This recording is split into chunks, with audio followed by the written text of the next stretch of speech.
Yollara çalan dünya, yalan dünya, yalan dünya, ihanetin yaman dünya, tuzakların başına çal, şeytana dost olan dünya, şeytana dost olan dünya.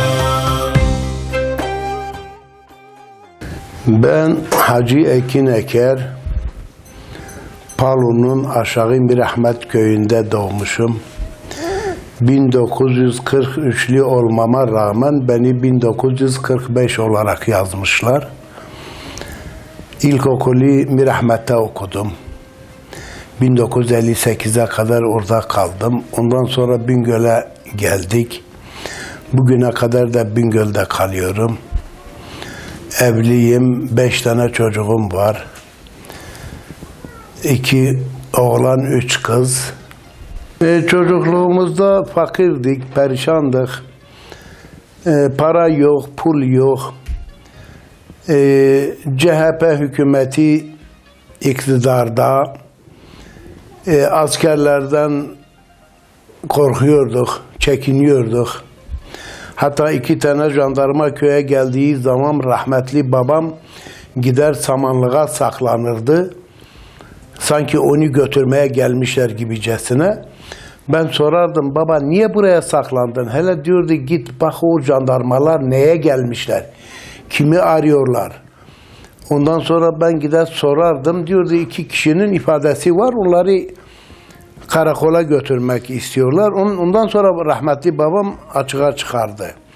Yani o zamanın hükümetinin böyle bir tahakkümü, bir taziki vardı milletin üzerinde. Suçsuz insanları suçlu gösterir gibi. Zaten jandarmaların yanına o yaşlılar, biz gençler değil, o yaşlılar vardıkları zaman sorgu sual olmadan ya 2 tekme ya da 2 dipçik o yani nasipleriydi, onu alacaktılar. O öyleydi, öyle gidiyordu.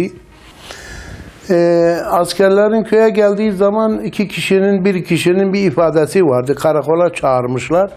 Adam da okur yazar yok, bilmiyor. O gün gitmemiş. Ondan sonra gelmişler jandarma nazaretinde karakola götürüyorlar. Ona şeydi, sebepti. Milletin askerden korkmasının yegane nedeni Şeyh Said Efendi rahmetullahi aleyh cennet-i mekanın kıyamından kaynaklanan sebepler vardı. Onun için milleti dövmüşler, sövmüşler, hakaret etmişler. Millet askeri görünce sanki Azrail'i görmüş gibi kaçışıyordular. Şimdi Şeyh Said Efendi'nin kıyamından sonra bu hakaretler devam etti. Şimdi biraz düzelmiş. Eskisi gibi değil. O zamanın o zamanın behrinde Şeyh Said Efendi'nin kıyamına katılanlar veyahut katılmayanlar aynı kategori içerisinde devlet gözünde görünüyordu ve hakaret yapılıyordu, baskı yapılıyordu. Millet fakirdi, çarık giyiyorduk. Ayağımızda çarık vardı, darı ekmeği bulamıyorduk yemeye. O fakr-ı zaruret içerisinde bir de hükümetin, devletin baskısı sırtımızdan eksik olmuyordu. O zaten öyleydi. Hatta bir keresinde jandarma benim başımda bir küllah gördü. Küllahı başımdan aldı, kasaturayla yırttı. Beni 6-7 kilometre kadar bir mesafe önlerine katıp yürüttüler. Gittik 6-7 kilometre gittikten sonra bana dediler dön git. Yani hiçbir sebep yok, başımda küllah var. Sen niye küllah giymişsin? Ben 13-14 yaşlarımdayım. Korkuyoruz, titriyoruz, derdimizi de anlatamıyoruz, meramemizi izah edemiyoruz. Zaten ağzın açıldığı zaman tokatı yersin ya da tekmeyi yersin. Onun için susmayı tercih ederdik. Kıyam ruhu vardı, ferdi olarak vardı. Belki aleni olarak vardıysa da millet korkudan birbirlerinden gizliyordu. Kimseye iç yüzünü açamıyordu, konuşamıyordu. Millet birbirinden korkuyordu. Ondan sonra o minval üzere gidiyorduk. Tabi tekrar Şeyh Said Efendi'nin kıyamındaki mesele bir daha canlanmasın, filizlenmesin diye hakaret yapılıyordu halka, millete. Köylerde Türkçe konuşun diyordular. Biz de Türkçe bilmiyorduk. Yeni öğrenmiştik. Türkçe konuşurken, Kürtçe konuşurken sağımıza solumuza bakardı. Bir yerden bir jandarma gelir mi, bir asker gelir mi korkusu vardı içimizde. Akşam karanlığından sonra artık serbest Kürtçeyi konuşabiliyorduk. Gündüz de konuşurduk ama askerin korkusu vardı. Tabii zaten bizi suçlu görüyor. Dilinden anlasan da anlamasan da seni suçlu kategorisine koyuyorlar.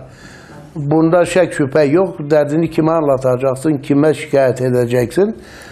Memleketin ağası da, paşası da, beyi de jandarmadır. Bu bizim ihtiyarlarımız, bizim köyün üst tarafında bir taş, bir kayalık bir yer vardı.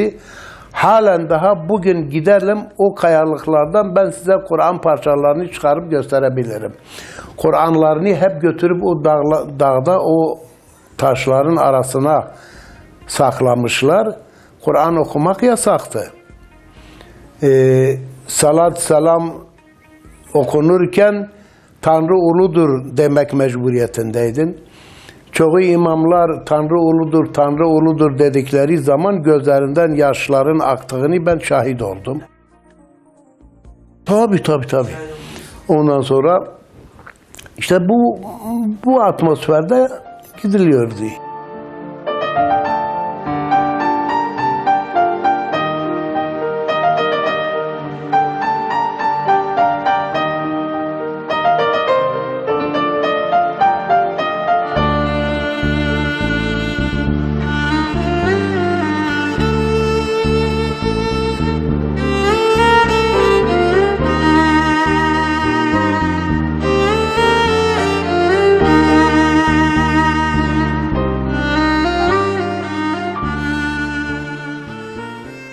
Ekonomi hayata tabii ki baskısı yansıyordu.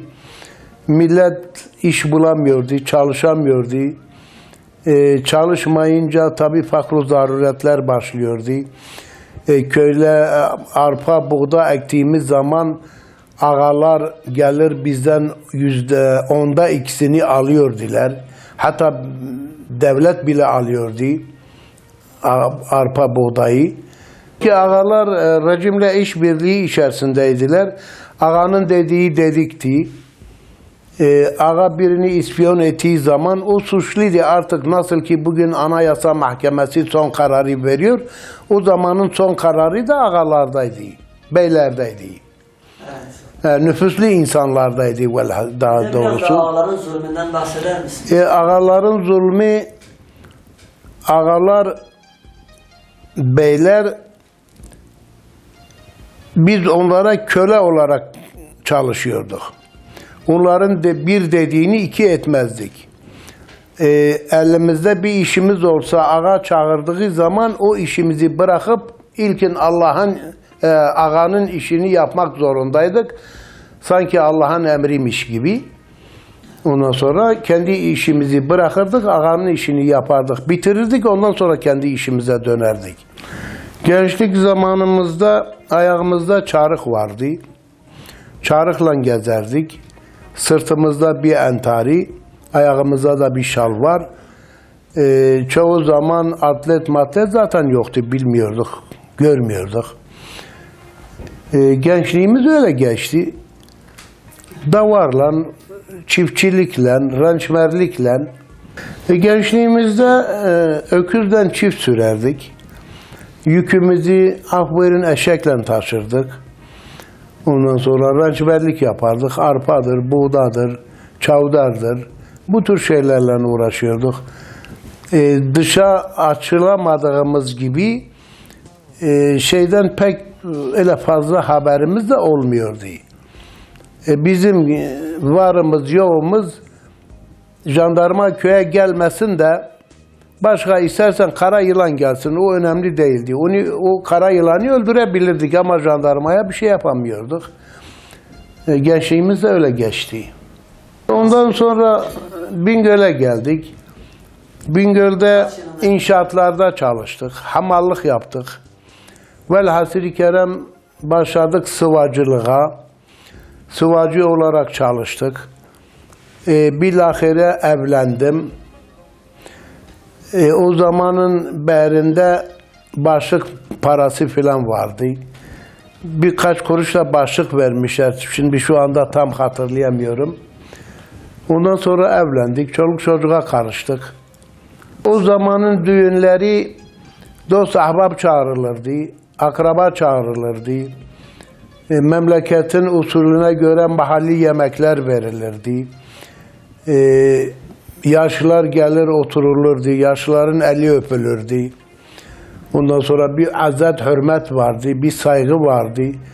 Ama bugün bakıyorum onlardan, o bizim zamanımızda olanların hiçbirisini bugün göremiyorum. Düğün salonlarında gelin açık, oğlan bilmiyorum boyalı. Ondan sonra öyle düğün geçiyor. Çocuğa bakıyoruz 17 yaşında, geline bakıyoruz 16 yaşında. 9 ay sonra bir bebek dünyaya geliyor 250 gram. İsmini de Gürbüz koyuyorlar. Bu 250 gram bebekten hiç gürbüz olur mu? Bizim zamanımızda biz askerliğimizi yaptıktan 2 sene sonra ancak evlenebildik. O zamanın örfi, adeti, töresi o minvaldaydı. Bugün evleniyorlar, bakıyorum gelinliğin içinde kayıp olmuş. Bir kafası görünüyor, hepsi o kadar. Aile hayatımız, biz 3 kardeş evliydik, bir evin içinde kalıyorduk. Her birimiz bir odada yatıyorduk. Babam sağdı, annemi görmedim. Kayınbabam vefat etmişti, kayınannem vardı. Diyaloglarımız çok güzeldi. Birbirimize bağlıydık. 2-3 tane çocuğum oldu. Ondan sonra kağıdım çıktı, Almanya'ya gittim. 15 sene orada kaldım. Çoluk çocuğuma baktım. Harçlıklarını yolladım. Elhamdülillah, Allah'a şükürler olsun, bugüne kadar bir sorunumuz olmadı. Bir dargınlığımız, bir küskünlüğümüz de olmadı. Gül gibi geçinip gidiyoruz bugünlere kadar. Almanya'ya 1973 senesinde kağıdım çıktı. İşçi Burma Kurumu kanalıyla İstanbul'a gittik. Orada bütün muayenelerden geçtikten sonra artık bizi Almanya'ya yolladılar. Almanya'ya gittik. Almanya'da bizim tabii örf adetlerimiz olmadığı gibi bir de İslami açıdan çok zorlandık. Namaz yok, niyaz yok, cami yok, hoca yok. Türkler kendi aramızda oturup konuşuyoruz. Ondan sonra ne günlere kaldık, ne hallere düştük. Bizi bunlara muhtaç edenler utansın diye kendi aramızda konuşuyorduk bunları. 15 sene Almanya'da kaldım. Almanya'da son zamanlarda artık benim kesin dönüş yapma ya meyil tuttuğu günlerde artık İslami hareketler orada da başladı. Camiler açıldı. Kendi aramızda para toplayarak cami açtık. İmam Türkiye'den gönderdiler. Bazıları Türkiye'den gelmeyen imamları bırakıp kendi paramızdan imam tuttuk. Hatta biliyorum ki ben birahane denilen bizim mahallede bir birahane vardı. O birahanenin mülkiyetini satın aldık. Allah'ın kerametine bakın. O birahaneyi camiye çevirdik. Orada namaz kıldık. Namaz kıldığımız günde bütün cemaat ağladı. Bak, burası birahaneydi. Bundan 1 ay önce burada içki içiliyordu. Burada çeşitli melanetler yapılıyordu. Bak, bugün de camiye çevirdik. Burada namaz kılıyoruz.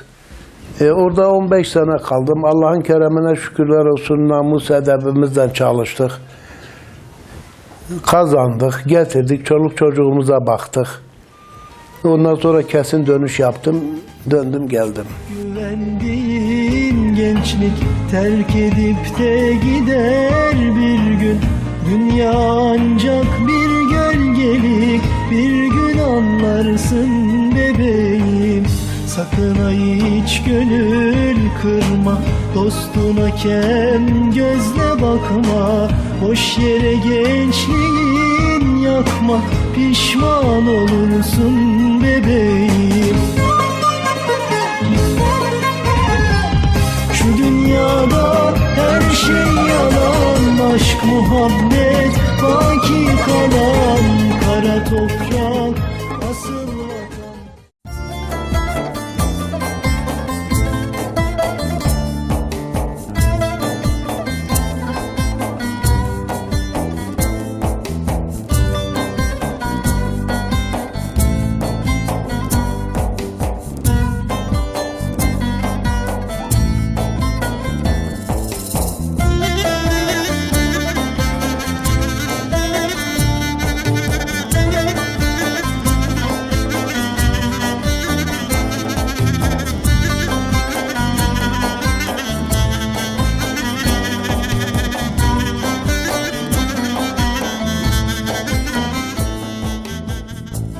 Budur, şimdi ben Almanya'da hastanede yatıyordum. Papaz geldi, Hazreti İsa'nın bir fotoğrafı var karşıda. Bana dedi ki bunu tanıyor musun? Dedim tanıyorum. Bu kimdir dedim. Dedim bu Hazreti İsa'dır. Dedi hayır, bu Hazreti İsa değil, bu Allah'ın oğludur. Ben de dedim ki ona Allah birdir, oğlu yoktur. Ne oğlu vardır, ne hanımı vardır, ne çoluğu çocuğu vardır. Papaz beni bırakıp gitti. Ben isterdim ki bir Diyanet Teşkilatı tarafından bir imam da bir gün kapıyı açsın, desin ki Türk kardeşim nasılsın, ne yapıyorsun, nereye gidiyorsun, niye buraya düştün? Allah'tan sana acil şifalar dilerim. O papaz geldikten sonra benim gözüm kapıda kaldı. Bir din adamının kapıyı açıp içeri gireceğini dört gözden bekledim. Fakat ne fayda bulamadım. Almanya'da İslami yaşantı yoktu. Biz Müslümanlar olarak vardı, onlarda yoktu. Fakat Türkiye'de gördüğümüz baskıyı dini konuda Almanya'da görmedik. Hatta bayramlarda, Kurban ve Ramazan bayramlarında bize ekseriyet bir okul tahsis ederdiler. O okulların altına halı sererdiler. Biz giderdik cemaat olarak, o okulda namaz kılardık. Çıktığımızda İslami tesettüre uygun 2-3 tane bayan hazırlamıştılar. Uzun entari, başörtüsü filan, bunları böyle yani İslammış gibi o tesettüre büründürerek bize tepsiler içerisinde şeker ve lokum ikram ediyordular. Bunu da gördüm. Dedim benim 3 tane kızım vardı, 2 tane oğlum vardı.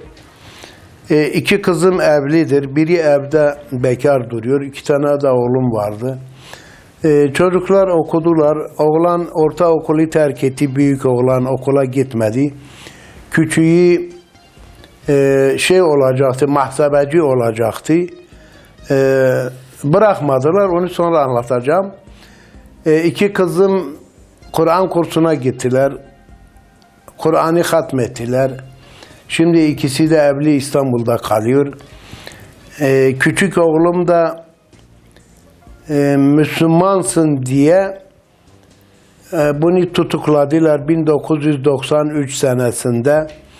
Cezaevine attılar. Diyarbakır'da 4 sene kaldı. 4 sene sonra çocuk geldi buraya, dedi ki aradan 1-2 ay geçti. Bir gün bana dedi ki baba dedi ben burayı terk ediyorum. Dedim neden, sebep nedir oğlum? Dedi ben camiye gidiyorum, takip ediliyorum. Lavaboya gidiyorum, takip ediliyorum. Kahvede oturuyorum, takip ediliyorum. Dedi ben burayı bırakıp gideceğim. Netice itibariyle çocuk bıraktı gitti İstanbul'a. Kartonpiyel şeyinde çalışıyordu. Kartonpiyelcilik yapıyordu. 1-2 sene sonra çocuğu everdim. Çocuğu evlendirdikten sonra hanımını da aldım İstanbul'a götürdük, teslim ettik, geldik. Aradan 1 sene geçti, tekrar tutukladılar. Tekrar tutukladılar, 10 sene kaldı içeride, 10 sene. 10 sene sonra bu yasadan dolayı bıraktılar, daha ziyade bırakmak zorunda kaldılar. Çocuk geldi eve, Allah şahidim olsun benim okulum, benim evim Zübeyde Hanım okuluyla karşı karşıya arada 5 veyahut 6 metre mesafe var. Getirdiler Zübeyde Hanım okulunun tepesine bir boru şeklinde bir alet getirdi koydular oraya. Duvarına da bir kamera getirdi koydular. Benim evime kim giriyor, kim çıkıyor, saat kaçta geliyor, kaçta gidiyor. Ben evde oğlumla bu kadar bir kağıt almıştık. O dediğimi yazıp ona veriyorum. O okuyor, cevabını yazıp bana veriyor. Biz evde dilsizler, bizim ev dilsizler okuluna döndü. Böyle bir şeyler konuştuğumuz zaman da açılıyorduk evden 100-200 metre uzaklarda. Kış günü soğuk zemperi. Ben çıkıyorum, kız çıkamıyor, kız çıkıyor, torun çıkamıyor. Biz zindan hayatı yaşadık. Ondan sonra 6-7 ay kaldı. Ondan sonra oğlum çıktı gitti. Buradan çok işkence ve zulüm gördük. Çok hakaretler gördük. Oğlum Köklü köyüne Kur'an okumak için 4-5 arkadaş oraya gitmişler. Orada PKK'lilerin saldırısına uğramışlar. Ondan sonra sabahleyin bunları tutuklayıp asker gidince tabii PKK'li gitmiş. Çocuklar orada 5-6 tane genç 17-18 yaşlarında onları tutup alıp getirdiler. Ben Köklü köyünden 9 tane şahit geldi. Şahitlik yaptı ki bu köyde silah patladı fakat bu gençler tarafından değil dağdakiler tarafından silah patlatıldı. Bu çocuklar 4-5 gündür oraya gelmişler. Kur'an okuyorlar. Bunların silahı değil zopaları bile yok ellerinde. 9 tane vatandaş gelip şahitlik ettiler. Bingöl Savcılığında mevcuttur. Bunların hiçbiri nazarı itibara alınmadı ve o şeyde 4 yıl kaldılar. 4 yıl Diyarbakır'da cezaevinde kaldılar. 4 yıl sonra bırakıldılar ve ondan sonra İstanbul'a gitti. Benim oğlumun ahlakı İslami bir ahlak üzerineydi. Kur'an'ını okur, namazını kılar. Ondan sonra kardeşlerine filan şeyi böyle yapıyorsunuz mesela bu İslam'a aykırıdır. Böyle yanlış gördüğü şeylere müdahale ederdi. Bize cennetin ucuz olmadığını söylüyordu. Aman onların dediklerine inanmayın. Cennet kolay değil. Ondan sonra Allah'ın indirdikleriyle amel edin. Namazınızı kılın, orucunuzu tutun. Doğruluktan ayrılmayın. Bu tür şeyleri bize telkin ediyordu. Biz de ona uyuyorduk. Biz ondan razıyız. Allah ondan razı olsun.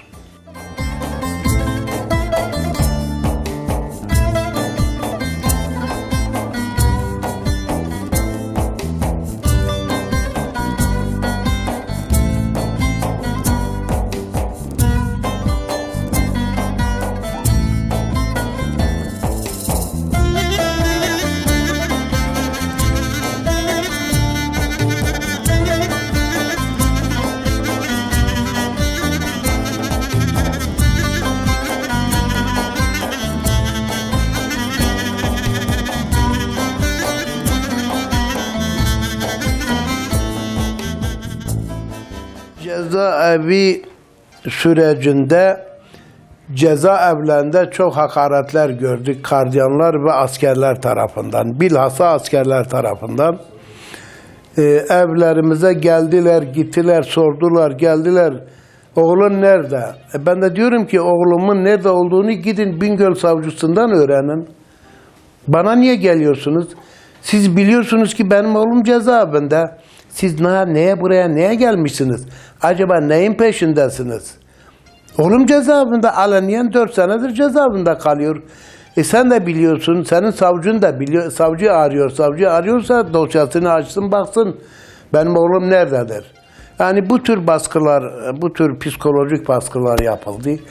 Cezaevlerinde çok hakaretler gördük. Askerler tarafından, gardiyanlar tarafından. Vay sen niye böyle durdun? Vay sen niye buraya gittin? Niye burada durman gerekirken oraya niye gittin? Bu tür baskılar oluyordu. İlkin öyle söylendi, ilkin söyleyenler oldu. Sonradan da demek onlar da işin vahamiyetini anladılar. Ondan sonra bize yavaş yavaş yaklaşmaya başladılar. Elhamdülillah. Hatta ilk etapta evi kontrol altındadır, kimse evine gitmeyin, gelmeyin, sizi kameraya alırlar korkusu vardı. Ve nitekim öyle de oluyordu. Öyle de oluyordu. Ama son zamanlarda artık o perde yırtıldı herhalde. Millet artık hak davanın yanına gitmek arzusuna kapıldı. O perde de yırtıldı elhamdülillah, Allah'a şükürler olsun. Artık gelen gidenleri de oldu, yani artık o eski şey kalmadı. Şu an oğlum hicrettedir. Yerini yüce Rabbim biliyor. Zaten o bildikten sonra o birilerinin bilmesine hiç gerek yoktur. Nerede olduğunu zaten bilmeme de imkan yoktur. Onun sesini duymak için 6 tane dükkanım var, 6 tane de dairem var. Allah şahidimdir, onun sesini duymak için bunu seve seve verirdim. Bunu seve seve verirdim. Fakat imkansız. Onu Bu hasreti çekmez, taşımaz dağlar. Hala içimizde bir Yakup ağlar. Kırılsın zincirler, çözülsün bağlar. Ey dervişim yollar seni bekliyor. Kırılsın zincirler, çözülsün bağlar. Ey dervişim yollar seni bekliyor. Umutlarla bedirlerle gel gayri. 7 renkli umutlarla gel gayri. Gözü yaşlı bulutlarla gel gayri. Bağrı yanmış çöller seni bekliyor. Umutlarla bedirlerle gel gayri. 7 renkli umutlarla gel gayri. Gözü yaşlı bulutlarla gel gayri. Bağrı yanmış çöller seni bekliyor.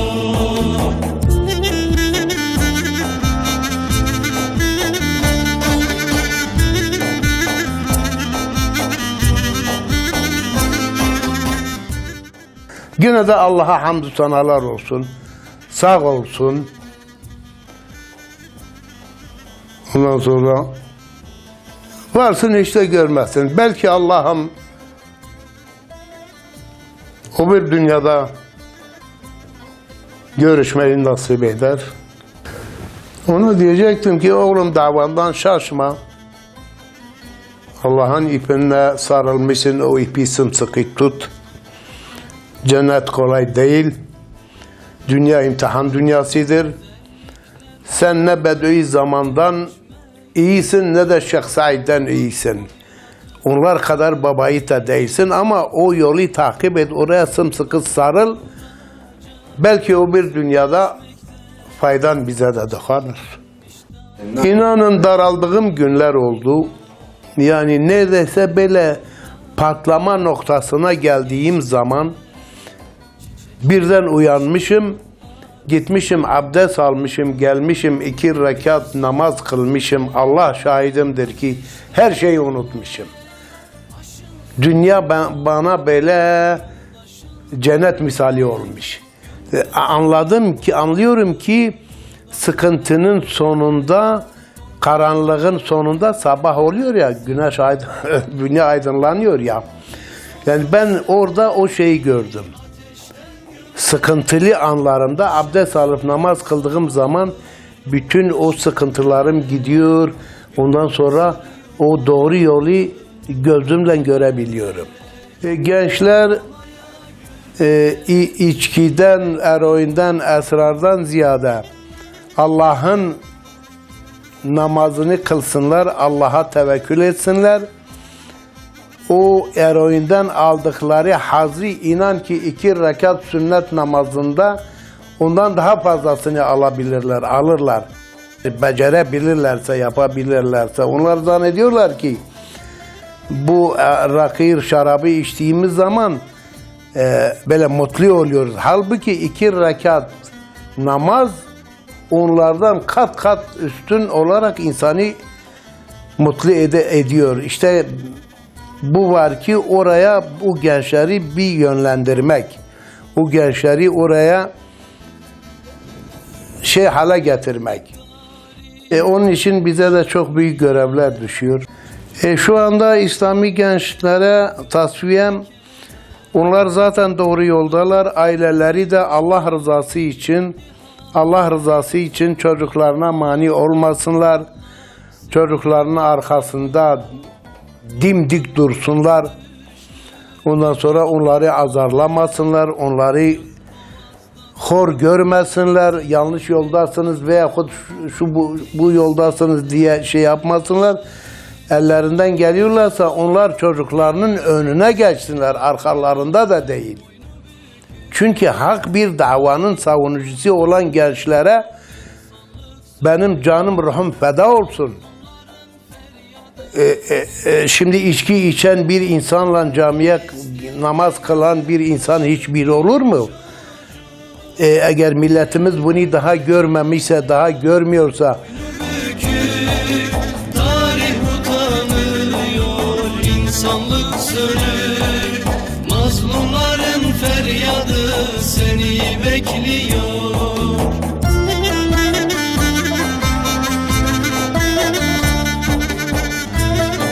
Bir tebessümüne goncalar hasret, yokluğun akla ziyan, aleme dert. Hangi bir zamana kadar seferim, menzilim sensin ya, bitmez keder. Uğruna canlar fedadır nazlı yar, hani sana vasıl olan bahtiyar.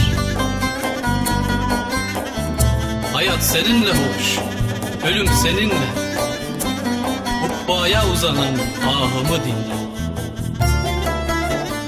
Hayalinle yanan aşıklar gördüm, sevmeseydim seni elbet ölürdüm. Zemin seninle hoş, zaman seninle, sonsuza uzanan ahımı dinle.